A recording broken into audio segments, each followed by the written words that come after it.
All right.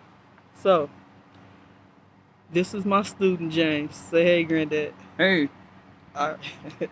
Miss Howard, I told you about him when I first asked, can I tutor him? So he's gonna be my student that I do the read my Crown Strategy read along to. Two things that's important to note: I do not have the physical copy of the book. I'm reading online, so because I can't really see that well. And excuse the background noise. That was the second thing. So the words that I'm going to be going over is mother, nest, snort, crane, plane, and sailboat, along with my crowd strategy questions, which I write more, which you'll read about when I do my written part of the exercise. All right, so we're just gonna go ahead and get started. All right. Okay. So, Granddad, today I'm gonna read the book "Are You My Mother?" Okay.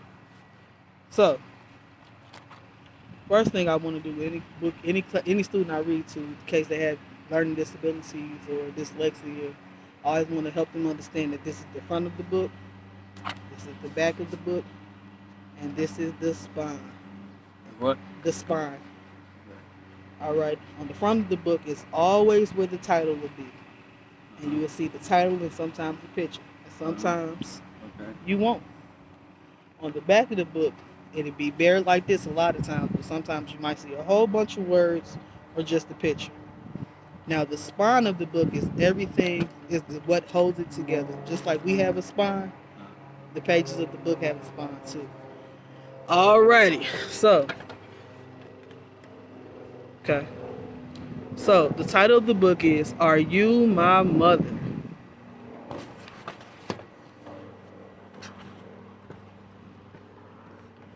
Okay. Okay. Can you tell me what what the author is? Who? Author, the book author, the person who writes the. Person write the book? All right. Can you tell me what the illustrator is? Illustrator of a book? Mm-hmm. What's about? Yep. The illustrator draws the pictures to the book. Now, when I told you the story and I said the author, did I say we had an illustrator? No. All right. That's important to know. Not every book has an illustration or pictures. Now, illustrator do what now? The illustrator is the person who draws the pictures to the book. See how we have the book right here? Okay. And they draw the pictures to the book. Okay. All righty. So we're going to go ahead and get started. A mother bird sat on her egg. The egg jumped. Uh-oh, said the mother bird. My baby will be here.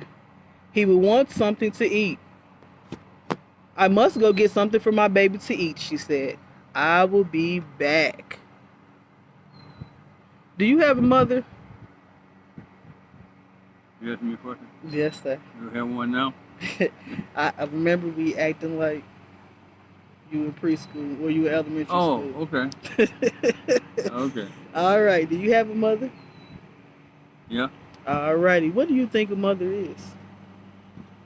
Somebody that nurture you through life. Very good job. That is what a mother is. Do you think everybody has a mother? They had one. Yeah, they had one. But sometimes people don't. So either they had or they had one. And in case they don't have one anymore, they have guardians like aunties and uncles or cousins. Yeah. All righty. All right, then I'm going to go ahead and turn the page. All right, where is my mother, he said. He looked up for her. He looked up and he did not see her. He looked down, he did not see her. I will go and look for her, he said. So away he went. Down out of the tree he went. Down, down, down. Flop. Oh, Lord. Okay. It was a long way down. He could not fly, but he could walk. Now I will go and find my mother, he said. He did not know what his mother looked like, so he walked right by her. He did not see her.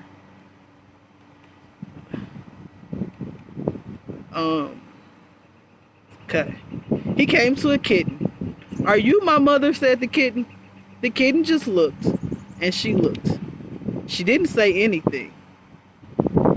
The kitten was not his mother, so he went on. Then he came to a hen. Are you my mother? If I was teaching the real class, I would have them fill in the blank. I was to know that they was paying along. I would pause at the mother. So when I asked the question, "Are you my?" I would expect for them to say "mother" to finish the title, so I know that they're paying attention. That's just a formal assessment. Granddad, I'm talking to you, but I'm also talking to my teacher as well. Alrighty. Okay. Then he came to a hen. Are you my mother? He said to the hen. No, said the hen. The kitten was not his mother, and the hen was not his mother. So the baby bird went on. To ask a recall question, I would say, can you tell me who wasn't his mother again? And they'll say the kitten and the hen. So I know they understand sequence and they can remember what's what. Alrighty. Yeah. One of the open-ended questions that I asked my grandfather, "Did you have a mother?" That would be an example of an open-ended question, and that would kind of get them to think critically, and give me they'll be able to express more vocab other than what's on the words. All right, and then we keep going with the story. And then he came to a dog. Are you my mother? He said to the dog. I am not your mother. I am a dog. If I had an elementary class, I would ask them, what sound does a dog make? And they would tell me. And then we'd keep going. All right.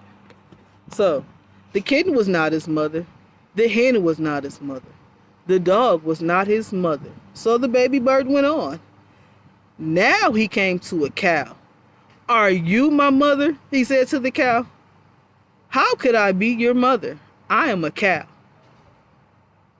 The kitten and the hen was not his mother, and the dog and the cow was not his mother. Did he have a mother? I did have a mother. And in case I had a student that kind of might have referred to my granddad, kind of would have responded like my granddad when he said I did have a mother, then you can go back as reference and remember what that student said. That'll kind of build the camaraderie and trust to let the student know that you was listening to him. All right, then we'll just keep going. I did have a mother, said the baby bird. I know I did. I will have to find her. I will. Now the baby bird did not walk. He ran. Then he came to a car. The baby bird did not stop, but he ran on. Now he looked way, way down, and he saw a boat. And as in reference to, or a sailboat, in reference to one of the words, I said sailboat, but I would ask the students, can they tell me what a boat was, or can they give me another word for boat? And they would pretty much tell me that a sailboat is something that's used on water so that we could travel. And once again, that builds, and then I would give them an example of sailboat would be, I didn't write it down, but a synonym for sailboat would probably be boat or a water jet. A watercraft. Watercraft. A watercraft? Yeah. Well, that's it, Granddad. That's a synonym. But a synonym is a word that means the same. Okay. All right. I know you knew that, though. I just wanted to elaborate. All right. There she is, said the baby bird. He called out to the boat, but the boat did not stop. The boat went on. Then he looked way, way up, and he saw a plane. And if you recall, that was one of the words I had, and I would ask them the same thing about a plane. What is a plane, and what is the synonym of a plane? And then we'll keep going. Here I am, mother, he called out. But the plane did not stop. The plane went up. Just then the baby bird saw a thing, a big thing. This must be my mother. There she is, he said. There's my mother. Mother, mother, here I am, he said to the big thing. But the big thing just said snort. Once again, snort is one of the words, one of my sight words that I picked out in the story beforehand. And I picked snort because it was an action word, kind of like sniff or snore. And I wanted them to get to know, understand action words. Alrighty, okay. You are a snort. I have to get out of here. And the baby bird, I'm sorry, but the baby bird could not get away. It went up. It went up, way, way up. And it went up with the baby bird. If I was reading to the elementary group, I would point to the picture and I would ask them what that is. And then I would tell them it's a crane. Not the crane as in the bird, but the crane as in a tool or a vessel to lift things. And I will also explain that crane rhymes with plane.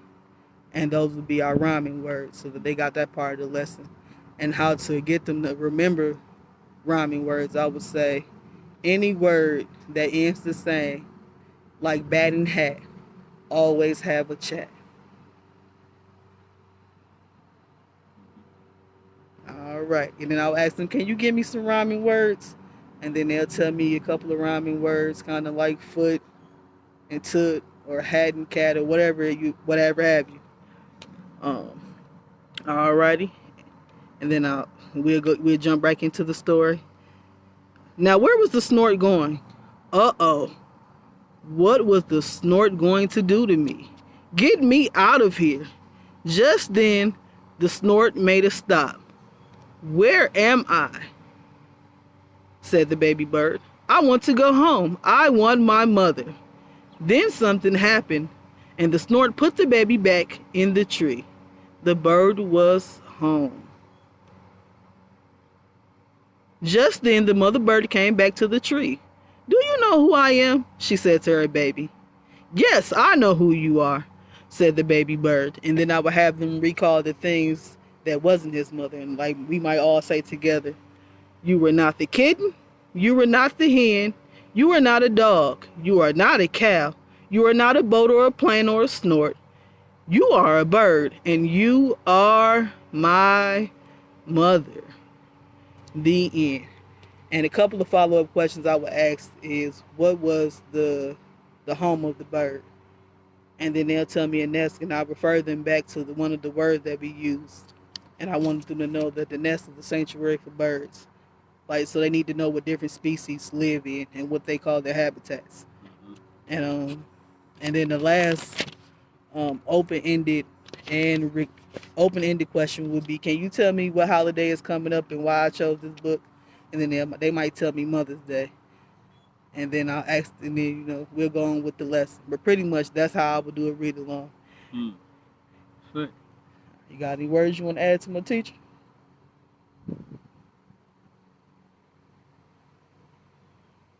No. All right. Well, we're going to go ahead and end it. Thank you.